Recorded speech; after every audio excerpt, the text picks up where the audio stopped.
Et c'est parti, j'ai remis à jour le cours CSS de A à Z, et vraiment j'en ai fait une mise à jour dantesque. J'ai recréé une sorte de documentation juste pour vous, avec énormément de leçons, des exercices, toutes les sections, les chapitres qu'il faut voir, etc. Des animations à CSS Grid en passant par Flexbox, le responsive design, toutes les propriétés, concepts importants, et à la fin on finira avec un projet sympathique, qui est toujours le même site, le site qu'il y avait avant, mais que j'ai complètement remis à jour aussi au niveau de l'interface, au niveau du CSS, etc. Donc ce sera toujours un site pour, par exemple, quelqu'un qui fait des tours touristiques de la ville de Kyoto, comme ça. Voilà. Donc je voulais vous informer de tous ces changements. Si vous avez déjà ce cours, eh bien c'est gratuit, vous avez une mise à jour de plus de 10 heures comme ça qui a été rajoutée directement par mes soins. Sinon je le mets en promo pendant les 3 prochains jours, peut-être un petit peu plus, pour que vous puissiez le prendre si vous voulez. Vous pouvez le trouver sur l'école du web, vous pouvez le trouver sur Udemy. Donc ça fait partie de ma nouvelle façon de faire des cours. Vraiment, je recrée en quelque sorte la documentation. Je vous en fais des exercices, des leçons complètement personnalisées où je vous explique ce qui est vraiment le plus important à retenir, le plus important à savoir.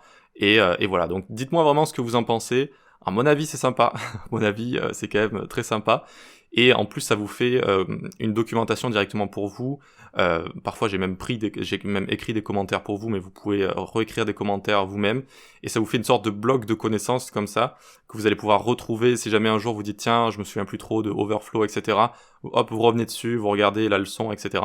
Pareil pour les animations, pareil pour débugger son CSS, etc.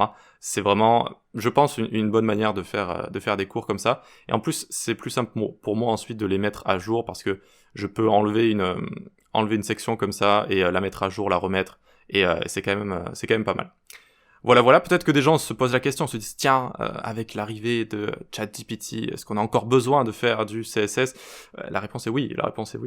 On a encore besoin de CSS et on va encore en avoir besoin pendant longtemps.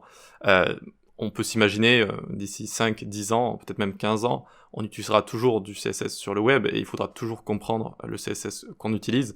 Et même si vous utilisez des prompts qui vont vous aider à coder, peut-être dans le futur, eh bien, il faudra comprendre le code qui sort de ces prompts et surtout ne pas faire d'erreur de positionnement, de disposition, de position, de contexte, d'empilement, de stacking contexte, etc., etc. Voilà. Donc il faut toujours connaître CSS, ce n'est pas quelque chose à négliger. Je sais que c'est une mode depuis l'arrivée de CSS, de dire que c'est trop facile, à comprendre, etc. C'est faux.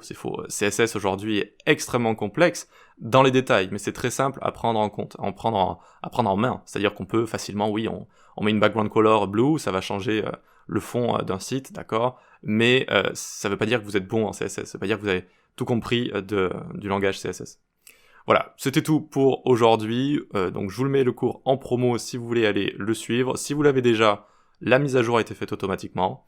Dites-moi ce que vous pensez de ce format et dites-moi ce que vous pensez de ce cours, et on se retrouve pour des prochaines vidéos. Allez, ciao!